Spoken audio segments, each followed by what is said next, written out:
నమస్తే welcome to INB TV news నేను తరంగిణి ముందుగా బులెటిన్లో హెడ్లైన్స్ చూద్దాం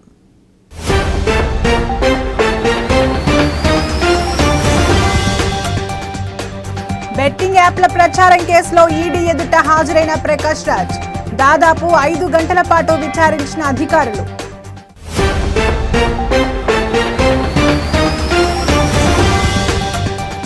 ఈడీ అదుపులో తలసాని మాజీ ఓఎస్డీ కళ్యాణ్ కుమార్ ఇంట్లో ఈడీ అధికారుల సోదాలు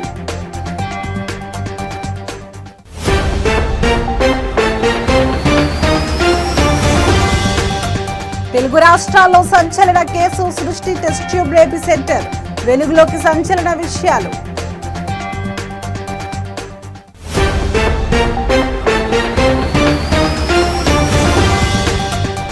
అధికార మదంతో వీధి రౌడీలా మారిన టీడీపీ నేతలు పారిశుధ్య కార్మికురాలిపై కఠారి ఉమామహేశ్వరరావు దాడి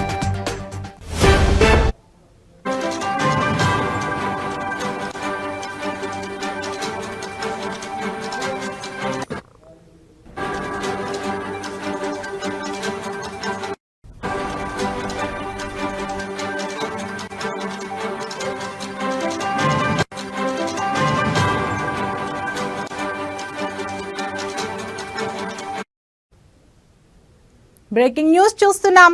బెట్టింగ్ యాప్ల ప్రచారం వ్యవహారంలో తనకు నిర్వాహకుల నుంచి ఎటువంటి డబ్బులు అందలేదని సినీ నటుడు ప్రకాష్ రాజ్ తెలిపారు. బెట్టింగ్ యాప్లకు ప్రచారం చేసిన కేసులో ఆయన ఈరోజు ఈడీ ఎదుట హాజరయ్యారు. ఈడీ అధికారులు ఆయనను దాదాపు 5 గంటల పాటు విచారించారు. విచారణ అనంతరం ఆయన మీడియాతో మాట్లాడుతూ బెట్టింగ్ యాప్లతో డబ్బులు సంపాదించవచ్చని ఎవరూ భావించవద్దని సూచించారు.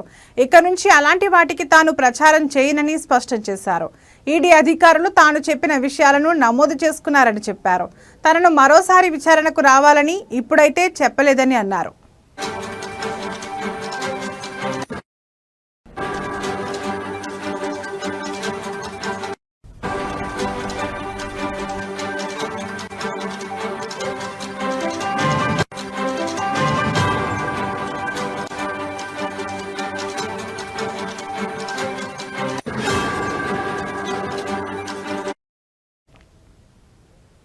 బెట్టింగ్ యాప్ల ప్రచారం వ్యవహారంలో తనకు నిర్వాహకుల నుంచి ఎటువంటి డబ్బులు అందలేదని సినీ నటుడు ప్రకాష్ రాజ్ తెలిపారు. బెట్టింగ్ యాప్లకు ప్రచారం చేసిన కేసులో ఆయన ఈరోజు ఈడీ ఎదుట హాజరయ్యారు. ఈడీ అధికారులు ఆయనను దాదాపు 5 గంటల పాటు విచారించారు. విచారణ అనంతరం ఆయన మీడియాతో మాట్లాడుతూ బెట్టింగ్ యాప్లతో డబ్బులు సంపాదించవచ్చని ఎవరూ భావించవద్దని సూచించారు.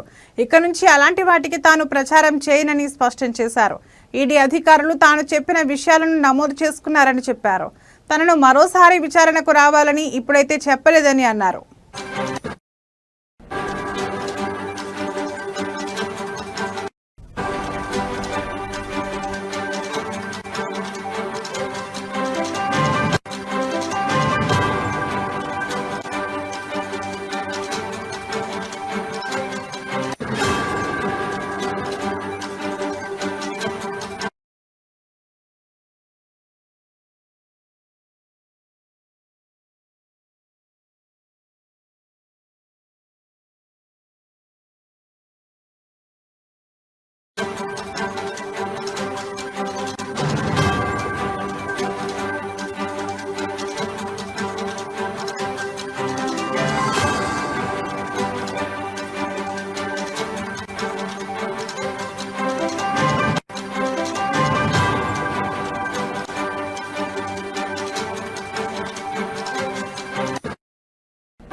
బ్రేకింగ్ న్యూస్ చూస్తున్నాం. బీఆర్ఎస్ ఎమ్మెల్యే మాజీ మంత్రి తలసాని శ్రీనివాస్ యాదవ్ యొక్క మాజీ ఓఎస్డీ కళ్యాణ్ కుమార్ ను కొద్దిసేపటి క్రితం ఈడీ అధికారులు అదుపులోకి తీసుకున్నారు.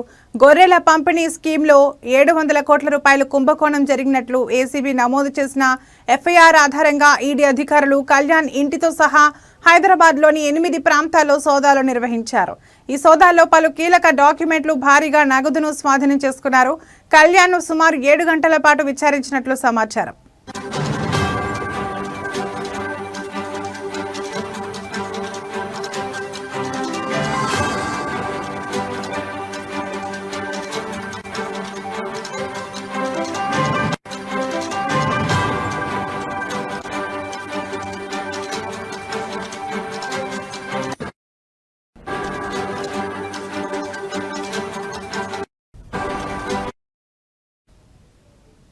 ఈ కేసు గత ప్రభుత్వం హయాంలో అమలు చేసిన గొర్రెల పంపిణీ స్కీమ్లో జరిగిన ఆర్థిక అక్రమాలకు సంబంధించినది కాగా ఈ స్కీమ్లో 700 కోట్ల రూపాయల నిధులు దుర్వినియోగమైనట్లు ఏసీబీ ఆరోపించింది.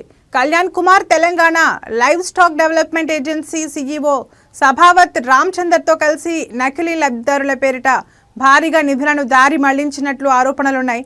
ఈ కేసులో ఇప్పటికే పలువురు అధికారులు మధ్యవర్తులు అరెస్టయ్యారు. Prevention of money laundering act కింద కేసును నమోదు చేసి ఆర్థిక లావాదేవీలను పరిశీలిస్తోంది ఈడీ. ఈ స్కీమ్లో భారీగా నిధులు నకిలీ ఖాతాలకు బదిలీ అయినట్లు ఏసీబీ గుర్తించింది. ఇందులో కళ్యాణ్ కీలక పాత్ర పోషించినట్లు అధికారులు చెబుతున్నారు. అయితే తలసాని ప్రత్యేక అధికారి కావడంతో ఆయనకు కూడా ఈ స్కామ్లో ఏమైనా సంబంధం ఉందా అని ప్రజలు అనుమానిస్తున్నారు.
బులెటిన్లో మరో బ్రేకింగ్ న్యూస్ చూస్తున్నాం. తెలుగు రాష్ట్రాల్లో సృష్టి test tube baby centre case సంచలనంగా మారిన విషయం తెలిసిందే. అనుమతులు లేకుండా సరోగసి చేయడమే కాకుండా అక్రమంగా స్పెర్మ్ సేకరించి దాచిపెట్టారు. దీంతో కేసు నమోదు చేసుకుని దర్యాప్తు చేసిన పోలీసులకు సంచలన విషయాలు వెలుగులోకి వచ్చాయి. సెంటర్ నిర్వాహకులు సికింద్రాబాద్ రైల్వే స్టేషన్ పరిసరాల్లో ఫుట్పాత్లపై ఉండే బిచ్చగాళ్లకు బీరు బిర్యానీ, చదువుకున్న వారికి 4,000 రూపాయలు ఇచ్చి పోర్న్ వీడియోలు చూపించి వీర్యం సేకరించినట్లు గుర్తించారు. అండం కోసం మహిళా అడ్డా కూలీలకు 25,000 రూపాయలు చెల్లించినట్లు కూడా వెల్లడైంది. ఈ విచారణను మరింత లోతుగా చేసేందుకు సృష్టి నిందితుల కస్టడీపై పోలీసు అధికారులు కోర్టును ఆశ్రయించారు. ఈ కస్టడీ పిటిషన్పై ఈ రోజు మధ్యాహ్నం వాదనలు ముగిశాయి. ఈ సంచలన కేసు సృష్టికర్త అయిన డాక్టర్ నమ్రత కుమారుడు జయంత్ను వారం రోజులు కస్టడీకి ఇవ్వాలని పోలీసులు కోర్టులో కోరారు. ఇరువైపుల వాదనలు విన్న సికింద్రాబాద్ కోర్టు రేపు తీర్పు ప్రకటించనున్న స్పష్టం చేసింది.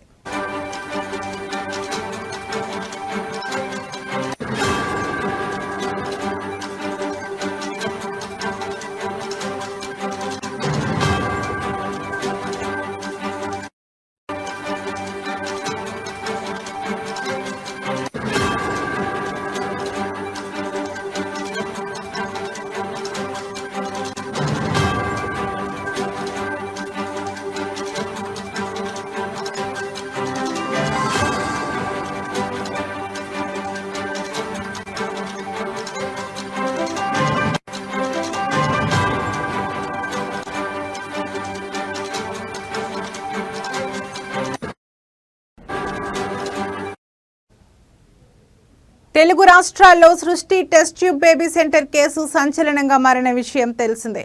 అనుమతులు లేకుండా సరోగసి చేయడమే కాకుండా అక్రమంగా స్పెర్మ్ సేకరించి దాచిపెట్టారు. దీంతో కేసు నమోదు చేసుకుని దర్యాప్తు చేసిన పోలీసులకు సంచలన విషయాలు వెలుగులోకి వచ్చాయి. సెంటర్ నిర్వాహకులు సికింద్రాబాద్ రైల్వే స్టేషన్ పరిసరాల్లో ఫుట్పాత్లపై ఉండే బిచ్చగాళ్లకు బీరు బిర్యానీ, చదువుకున్న వారికి 4,000 రూపాయలు ఇచ్చి పోర్న్ వీడియోలు చూపించి వీర్యం సేకరించినట్లు గుర్తించారు. అండం కోసం మహిళా అడ్డా కూలీలకు 25,000 రూపాయలు చెల్లించినట్లు కూడా వెల్లడైంది. ఈ విచారణను మరింత లోతుగా చేసేందుకు సృష్టి నిందితుల కస్టడీపై పోలీసు అధికారులు కోర్టును ఆశ్రయించారు. ఈ కస్టడీ పిటిషన్పై ఈ రోజు మధ్యాహ్నం వాదనలు ముగిశాయి. ఈ సంచలన కేసు సృష్టికర్త అయిన డాక్టర్ నమ్రత కుమారుడు జయంత్ను వారం రోజులు కస్టడీకి ఇవ్వాలని పోలీసులు కోర్టులో కోరారు. ఇరువైపుల వాదనలు విన్న సికింద్రాబాద్ కోర్టు రేపు తీర్పు ప్రకటించనున్నట్లు స్పష్టం చేసింది.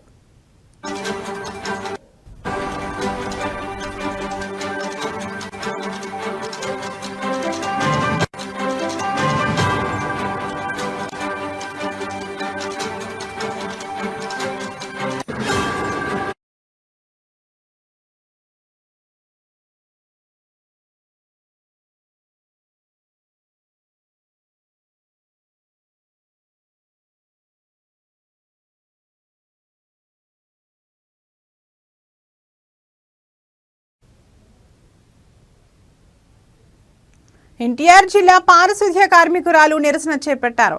మైలవరంలో పారిశుధ్య కార్మికురాలు భవానీపై దాడి చేసి కార్మికురాలిపై టీడీపీ నేత కఠారి ఉమామహేశ్వరరావు అనుచిత వ్యాఖ్యలు చేశారు. తమనే ప్రశ్నిస్తావా అంటూ కారుతో పారిశుధ్య కార్మికురాలు భవానీని ఢీకొట్టారు. దీంతో టీడీపీ నేతపై చర్యలు తీసుకోవాలని కార్మికులు ఆందోళన చేపట్టారు.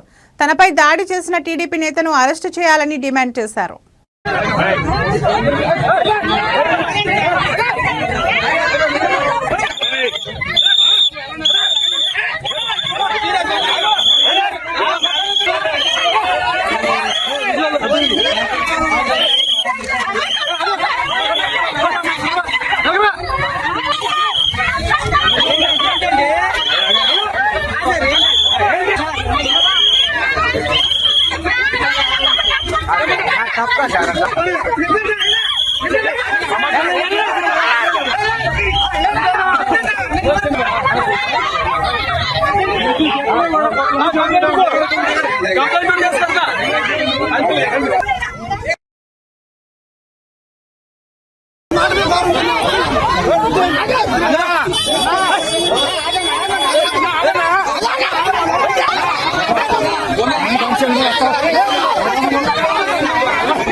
హైదరాబాద్లోని ముఖ్యమంత్రి రేవంత్ నివాసంలో టీపీసీసీ అధ్యక్షులు ఎమ్మెల్సీ బొమ్మ మహేష్ కుమార్ గౌడ్, వరంగల్ పశ్చిమ నియోజకవర్గ శాసనసభ్యులు నాయని రాజేందర్ రెడ్డి, ఎమ్మెల్యేలు కడియం శ్రీహరి, రేవూరి ప్రకాష్ రెడ్డి, కేఆర్ నాగరాజు తదితరులు మర్యాదపూర్వకంగా కలిశారు.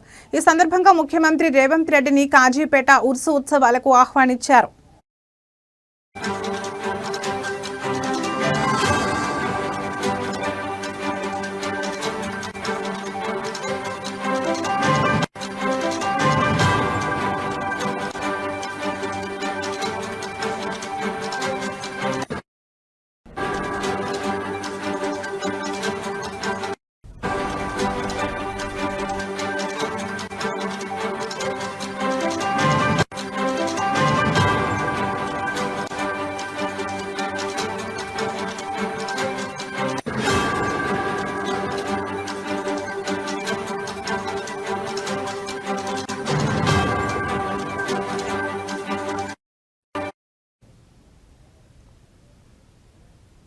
మాజీ సీఎం జగన్ రేపు నెల్లూరు జిల్లా పర్యటనకు విచ్చేయనున్న సందర్భంలో భద్రతా పరంగా జెడ్+ కేటగిరీ సెక్యూరిటీ ఏర్పాటు చేసినట్లు జిల్లా ఇన్ఛార్జ్ ఎస్పీ తెలిపారు. హెలిప్యాడ్ అనుమతులు కూడా జారీ చేయడం జరిగింది. జగన్ కు పూర్తి స్థాయి జెడ్+ భద్రత కల్పిస్తున్నామని పేర్కొన్నారు. ఉదయం 10 గంటలకు చెముడుగుంట హెలిప్యాడ్ వద్దకు చేరుకుని అక్కడి నుంచి మాజీ మంత్రి కాకాని గోవర్ధన్ రెడ్డిని నెల్లూరు సెంట్రల్ జైల్లో ములాఖాత్ చేయనున్నట్లు తెలిపారు. అనంతరం నెల్లూరు టౌన్లోని మాజీ ఎమ్మెల్యే ప్రసన్న కుమార్ రెడ్డి నివాసానికి వెళ్లి కలవనున్నట్టు పేర్కొన్నారు. ప్రస్తుతం 30 పోలీస్ యాక్ట్ అమలులో ఉన్నందున ఊరేగింపులు, సభలు, బైక్ ర్యాలీలు, రోడ్ షోలు నిర్వహించడానికి అనుమతులు ఇవ్వలేదని చెప్పారు. రెచ్చగొట్టే నినాదాలు, బ్యానర్లు, ప్లకార్డులు వాడితే చట్టపరమైన చర్యలు తీసుకుంటామని హెచ్చరించారు. లాడ్జీలు, చెక్ పోస్టులు, వాహనాల తనిఖీలు చేపడుతున్నట్లు తెలిపారు. పరామర్శిస్తారు. అక్కడి నుంచి నల్లపురెడ్డి ప్రసన్న కుమార్ రెడ్డి గారి ఇంటికి వెళ్ళి అక్కడ వాళ్ళని కలిసి మళ్ళీ ఆయన ప్రోగ్రామ్ అది. దీంట్లో మనకు 10 o'clock నుంచి మధ్యాహ్నం 2 o'clock వరకు ఈ ప్రోగ్రామ్ ఉంటుంది. ఈయన తరఫున మనకు లోకల్లో ఉన్నటువంటి ఎమ్మెల్సీ గారు అయినటువంటి చంద్రశేఖర్ రెడ్డి గారు మనకు రిక్వెస్ట్ ఇవ్వడం జరిగింది. ఆ రిక్వెస్ట్ ప్రకారం మనం కూడా వాళ్ళకి ఎక్స్సీఎం గారు ఇలాగా వస్తున్నారు ప్రోగ్రామ్కి, ఆయన పరామర్శ కోసం వస్తున్నారు. అలాగే ప్రసన్న కుమార్ రెడ్డి గారి ఇంటికి వస్తున్నారంటే మనం ఒక క్వశ్చనరీ కూడా ఇవ్వడం జరిగింది. ప్రోగ్రామ్ వివరాలన్నీ కూడా ఎవరు ఆర్గనైజ్ చేస్తున్నారు, ఎటువంటి ప్రోగ్రామ్స్ ఎక్కడెక్కడ అని అడగడం జరిగింది. అందులో భాగంగా వాళ్ళు ఈ పరామర్శ అలాగే ప్రసన్న కుమార్ రెడ్డి ఇంటికి రావడం జరుగుతుందని చెప్పారు. ఎటువంటి జన సమీకరణ చేయట్లేదని కూడా వాళ్ళు చెప్పారు. ఇది ప్యూర్లీ ఈ 2 ప్లేసెస్లో విజిట్ చేస్తారన్నారు. త్రూ హెలికాప్టర్ ద్వారా వస్తున్నారు. అందుకని జైలుకి ఫస్ట్ వస్తున్నారు కాబట్టి జైలు దగ్గర హెలిప్యాడ్ని అరేంజ్ చేయడం జరిగింది. దగ్గరగా ఉంటుంది, సెక్యూర్డ్ ప్లేస్ కూడా అక్కడ. సో జైలు దగ్గర డిపిసి దగ్గర ఏర్పాటు చేసినటువంటి హెలిప్యాడ్లో అరౌండ్ 10:30, 11 మధ్యలో అక్కడ ల్యాండ్ అవుతారు. అక్కడ మనం ఒక లిమిటెడ్ మెంబర్స్కే పర్మిషన్ ఇవ్వడం జరిగింది. 10 మెంబర్స్కే మనము పర్మిషన్ ఇవ్వడం జరిగింది. ఆ 10 మెంబర్స్ని కూడా ఐడెంటిఫై చేసి లోపల తీసుకోవడం జరుగుతుంది. అలాగే అక్కడి నుంచి జైలు పక్కనే ఉంది, జస్ట్ ఒక 1/2 కిలోమీటర్లో. అక్కడ వెళ్తే అక్కడ ముగ్గురుకి పర్మిషన్ ఇవ్వడం జరిగింది జైలు మాన్యువల్ ప్రకారం.